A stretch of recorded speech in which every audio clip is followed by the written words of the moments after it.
Donc du coup, maintenant, je vais appeler chaîne service Vincent Reynouf, qui va nous parler de méthodes innovantes pour le pilotage de l'élevage. Je vais aller vite.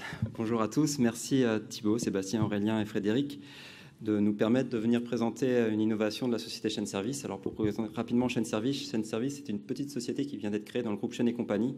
Chaîne et Compagnie, ça vous parle peut-être plus, ce sont les tonnelleries Taransaud, Cadar, Canton et la marque de bois pour l'onologie Extra Chaîne.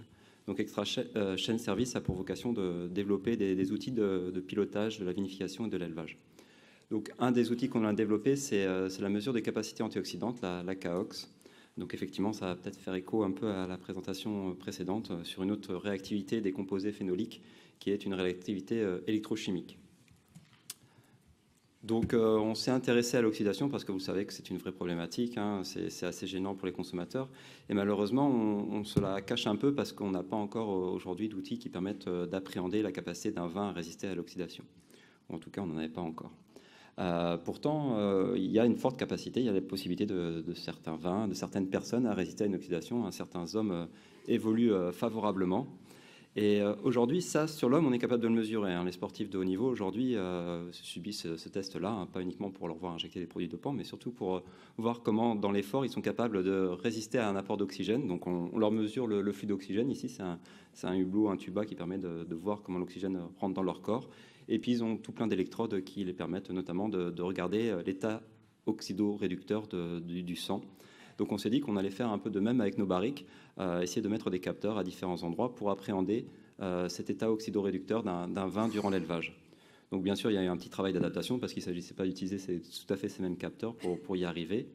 Et donc, on a développé différents capteurs et différents outils, dont le premier est la capacité antioxydante, la CAOX, qui a été développée par Marie Mirabel, qui est dans notre équipe, une experte en chimie du vin, et qui a développé ses travaux au travers d'une thèse menée à Toulouse sur cette mesure que l'on souhaitait non invasive et permettant d'avoir une vue globale de l'état et de la capacité d'un vin, d'un mou, de raisin aussi. On a fait des mesures sur raisin, de raisin, de mou, de vin, ou même de morceaux de bois à résister à une oxydation.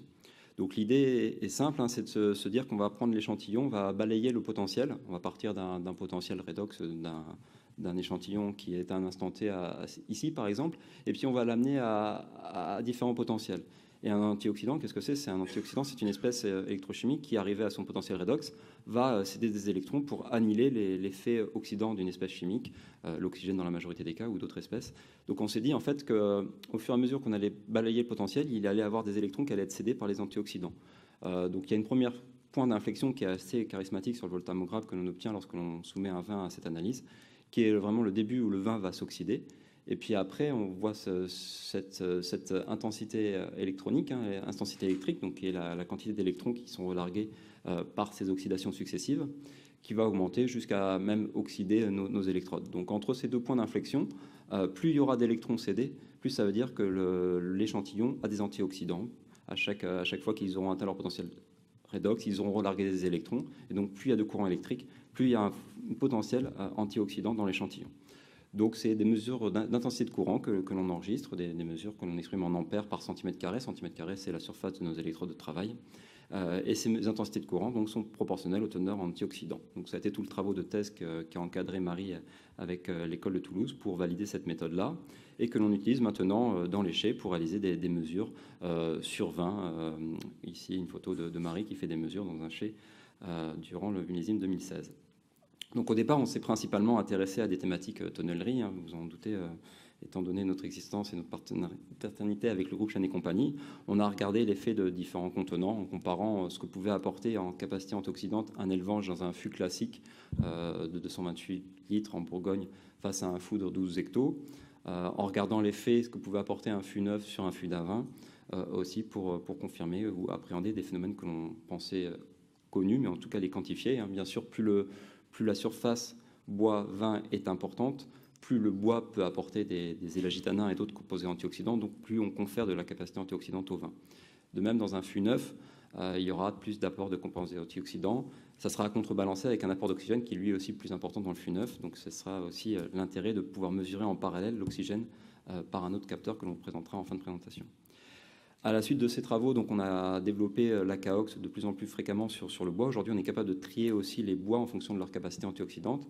Et au travers d'autres études qu'on a menées soit à Bordeaux, soit également à l'école centrale Supélec, on est capable aujourd'hui de faire des barriques avec des transferts plus ou moins importants d'oxygène, faits avec des bois qui sont plus ou moins réactifs avec l'oxygène. Donc ça, c'est des choses qu'on propose à nos clients utilisateurs de nos barriques maintenant. Et quand on a continué à présenter la Caox, et la Caox a été utilisée au départ pour ça, après ça a été utilisé pour d'autres applications hors tonnellerie, et c'est plus ces applications qu'on voulait vous parler aujourd'hui. Par exemple, comme ici, la validation d'une option de collage chez un client qui avait des problématiques d'état oxydatif sur ses presses, et qui réalisait des collages pour essayer de stabiliser cet état oxydatif sur ses presses, et avec la validation d'un traitement de collage adapté avec une augmentation de la capacité antioxydante, probablement pas par rapport d'antioxydants en l'occurrence ici, mais peut-être par une rétention de composés oxydés qui auraient oxydé d'autres composés par la suite, donc ça a permis de valider cette étape-là.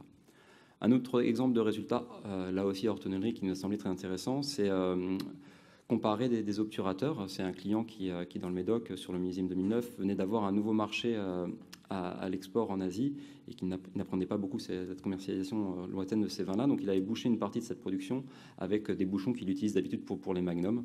Et lorsqu'on a analysé en 2016 le même vin qui a été bouché avec ces 3 obturateurs, en fait, le bouchon magnum avait permis de préserver une capacité antioxydante plus élevée que les 2 autres bouchons. Un autre exemple d'utilisation qu'on a mis en place cette année, c'est suivre les pressurages. C'est toujours un peu l'écho par rapport au graphique précédent. Les presses ont des états oxydatifs qui sont difficiles à appréhender et qui nécessitent justement des élevages adaptés par la suite, soit des collages, soit éventuellement des fûts neufs pour apporter de la capacité antioxydante ou ce genre de choses. Donc on a fait des mesures en ligne au cours d'un pressurage pour voir comment varier la capacité antioxydante. Donc souvent, ce graphique-là représente ce qu'on observe dans la plupart des cas, c'est-à-dire un vin de goutte avec une capacité antioxydante correcte. On va l'appréhender après quand vous verrez d'autres valeurs.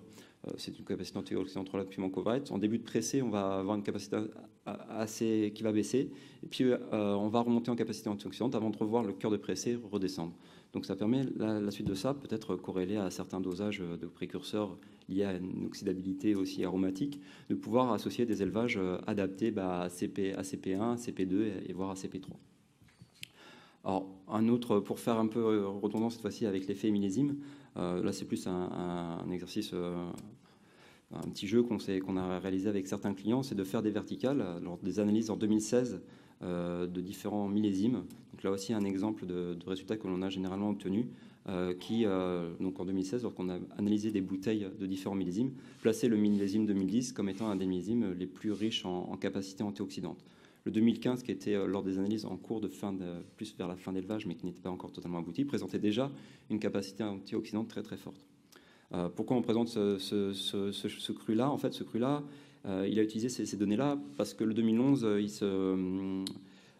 c'était un vin qui, pour lui, nécessitait un peu de temps avant d'être présenté ou de façon plus large proposé à la vente, parce qu'il lui reprochait un peu d'austérité, mais il a observé qu'il y avait une faible capacité antioxydante par rapport à d'autres millésimes. Donc il s'est dit, il a eu peur par rapport à cette commercialisation de ce vin-là. Peut-être qu'on ne va pas gagner en perte d'austérité, mais qu'au contraire, on allait perdre aussi en oxydation. Donc il a libéré ce vin de ses marchés à la suite de ses observations. Un autre exemple d'utilisation, là c'est avec un producteur de vin blanc liquoreux sur l'appellation Sauterne, qui a fait le constat de certains millésimes qui étaient très, très fermés, très qualitatifs, mais très fermés, hein, vis-à-vis de certains dégustateurs et journalistes. Il appréhendait les dégustations avec un peu d'avance en ouvrant les bouteilles quelques heures auparavant et en les travaillant pour les mettre à un état d'ouverture et d'appréciation adapté. Et au contraire, il y avait des millésimes très très fragiles. Donc il nous a fait doser à l'aveugle les capacités antioxydantes de ces millésimes et on voit des variations qui sont différentes de celles précédentes sur vin rouge, mais qui sont celles de ce cru en l'occurrence depuis le millésime 2001. Et lui, en dégustation, il a pu nous identifier des millésimes qu'il estimait très qualitatifs, mais qui justement étaient un peu fermés et nécessitaient un travail de préparation à la dégustation. Et inversement, des millésimes qui étaient très très fragiles dès que les vins s'ouvraient, pas comme des phénomènes de rosissement, mais presque. On voyait la teinte orangée évoluer rapidement et ils étaient dépréciés lorsque la dégustation était relativement tardive après l'ouverture. Donc on a fait un travail avec lui d'estimation d'une Caox cible sur les vins en fin d'itinéraire, prêt à l'embouteillage. Et lorsqu'on a préparé ensemble le millésime 2014 à la mise en bouteille, on s'est rendu compte que le 2014 avait une Caox très très forte. Donc à la suite de ça, tout ce qui a été pompage, réajustement du soufre, on y a été plutôt de façon légère pour ne pas refermer le vin plus que cela à l'approche de son conditionnement.